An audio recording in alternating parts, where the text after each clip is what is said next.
Capítulo 11. O Vitória. Vento constantemente favorável havia acelerado a marcha do Resoluto.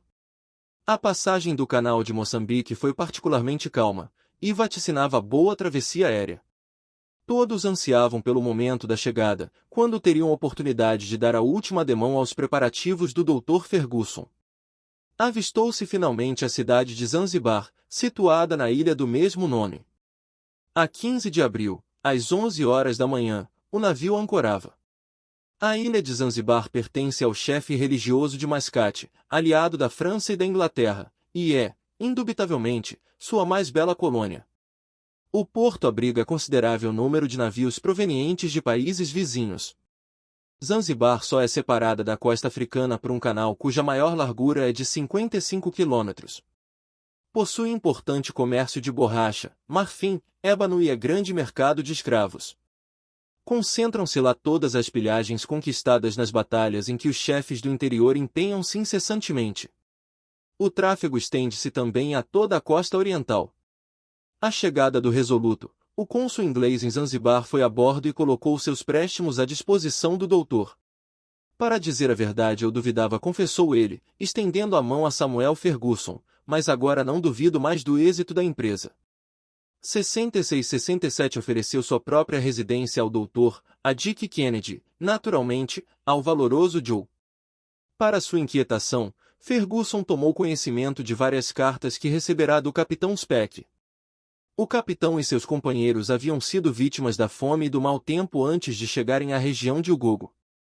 Só conseguiram avançar com grande dificuldade e não imaginavam poder dar novas notícias suas tão cedo. São perigos e privações de que estaremos livres, ponderou o doutor. A bagagem dos viajantes foi transportada para a residência do cônsul. Pensou-se em desembarcar o balão na praia de Zanzibar. Existia ali, próximo ao mastro de sinais, local apropriado, junto à enorme construção que o abrigaria dos ventos do leste. Entretanto, quando se tratava do desembarque do aeróstato, o cônsul foi advertido de que a população da ilha estava disposta a empregar a força para impedi-lo. Não há maior cegueira que as paixões fanatizadas. A notícia da chegada de um cristão que pretendia elevar-se nos ares foi recebida com irritação. Os negros, mais exaltados que os árabes, viram no projeto intenções hostis à sua religião e imaginavam que o destino dos viajantes seria o sol e a lua. Ora, sendo os dois astros objeto de veneração por parte das tribos africanas, resolveram opor-se tenazmente àquela expedição sacrílega. O cônsul conferenciou com o Dr. Ferguson e o comandante Penne.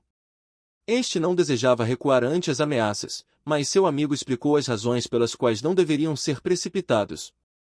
Certamente, se quisermos empregar a força, removeremos os obstáculos, disse o cônsul. No entanto, meu caro comandante, poderia acontecer algum acidente irreparável ao balão e a viagem estaria perdida. O melhor é agirmos com a máxima cautela. Mas que havemos de fazer? É simples, respondeu o cônsul. Vêem aquelas ilhas que ficam para além do porto? Desembarquem o aeróstato numa delas, cerquem-se de bom cordão de marinheiros e não haverá risco algum. Ótima ideia! Exclamou o doutor. Assim estaremos à vontade para terminar os preparativos. O comandante rendeu-se perante este conselho. O Resoluto aproximou-se da ilha Cumbeni.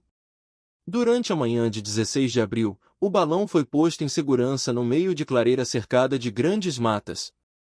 Ergueram dois mastros de 25 metros de altura colocados um ao lado do outro. Um jogo de roldanas fixas às suas extremidades permitia alçar o aeróstato por meio de cabo transversal. Ele estava inteiramente vazio. O balão interno achava-se atado ao cimo do balão externo, de maneira a ser também levantado. Os dois tubos de introdução de hidrogênio foram fixados ao apêndice inferior de cada um dos balões. Passaram o dia 17 a preparar o aparelho destinado a produzir o gás. Compunha-se de 30 anéis, nos quais era conseguida a decomposição da água por meio da ferragem e do ácido sulfúrico colocado em grande quantidade de água. O hidrogênio ia ter a vasto tonel central, depois de ter sido lavado à sua passagem, e de lá introduzia-se nos aeróstatos através dos tubos. Desta forma, podia-se perfeitamente determinar a quantidade de gás com que cada um deles se enchia. A operação teve início às 3 horas da madrugada, durando cerca de 8 horas. No dia seguinte, o aeróstato, já recoberto com a rede, oscilava graciosamente acima da barquinha, contida por inúmeros sacos de terra. O aparelho de dilatação foi montado com excepcional cuidado e os tubos que saíam do aeróstato adaptados à caixa cilíndrica. As âncoras, as cordas, os instrumentos, as cobertas de viagem, o toldo e os mantimentos ocupavam na barquinha os lugares que lhes eram destinados. O abastecimento de água devia ser feito em Zanzibar. Os 90,5 kg de lastro foram repartidos em 50 sacos colocados ao fundo da barquinha, mas ao alcance da mão. Os preparativos terminaram às 5 horas da tarde. Sentinelas velavam incessantemente em volta da ilha, enquanto as lanchas do Resoluto patrulhavam o canal. Os negros continuavam a manifestar a sua cólera por meio de gritos, caretas e gestos. Os feiticeiros percorriam os grupos exaltados, insuflando ainda mais sua irritação. Alguns fanáticos chegaram a tentar chegar à ilha a nado, mas foram facilmente afastados. Começaram então os sortilégios e as bruxarias. Os fabricantes de chuva, que se gabavam de poder comandar as nuvens, evocaram os furacões e os granizos. Para isso, colheram folhas de toda a variedade de árvores da região. Enquanto as ferviam em fogo brando, matavam um carneiro, introduzindo-lhe longa agulha no coração. Todavia, a despeito de suas estranhas cerimônias, o céu permaneceu límpido. Os negros entregaram-se então a furiosas orgias. Por volta das 6 da tarde, o último jantar reuniu os viajantes à mesa do comandante e seus oficiais. Kennedy murmurava em voz baixa palavras entrecortadas e não tirava os olhos do Dr. Ferguson. A refeição foi triste.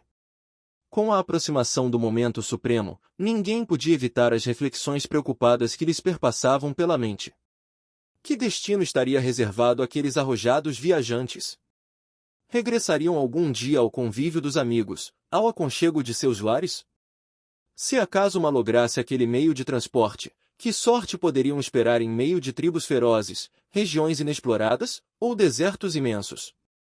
Tais ideias, às quais vinham dando até então pouca atenção, eram a causa daquele ambiente constrangedor, que nem a fleuma do impassível Dr. Ferguson conseguia evitar. Temendo algum ataque à pessoa do doutor e de seus companheiros, fizeram-nos passar a noite no Resoluto. Às 6 horas da manhã, deixaram sua cabina, dirigindo-se para a ilha de Kumbeni. O balão balanceava fortemente ao sopro do vento leste, enquanto o comandante Pena e seus oficiais presenciavam os detalhes que precediam o momento da partida. A certa altura, Kennedy acercou-se do doutor, tomou-lhe a mão e perguntou: "Está mesmo decidido a partir, Samuel?" "Certamente, meu caro Dick." "Acha que eu fiz todo o possível para impedir esta viagem?" "Sim, fez." "Neste caso, minha consciência está tranquila e vou com você." "Eu tinha certeza disso", declarou o doutor, deixando transparecer leve emoção em sua fisionomia. Chegou o instante do adeus. Os oficiais abraçaram com efusão seus intrépidos amigos. Eram 9 horas quando os viajantes subiram à barquinha. O doutor acendeu o maçarico, ativando a chama para que produzisse calor rápido. O balão, que se mantinha em perfeito equilíbrio, poucos minutos depois começou a elevar-se, enquanto os marinheiros ainda sustentavam algumas das cordas. A uns 6 metros de altura, o doutor, de pé e agitando o chapéu, gritou: "Amigos, vamos dar à nossa embarcação um nome que lhe traga boa sorte. Eu a batizo como Vitória." Formidável brado retumbou lá de baixo. "Viva a rainha! Viva a Inglaterra!" Naquele instante, a força ascensional do aeróstato aumentava prodigiosamente. Ferguson, Kennedy e Joe deram o último adeus aos amigos. "Larga!" gritou o doutor. E o Vitória alçou-se rapidamente nos ares, enquanto 4 peças de artilharia do Resoluto salvavam em sua homenagem.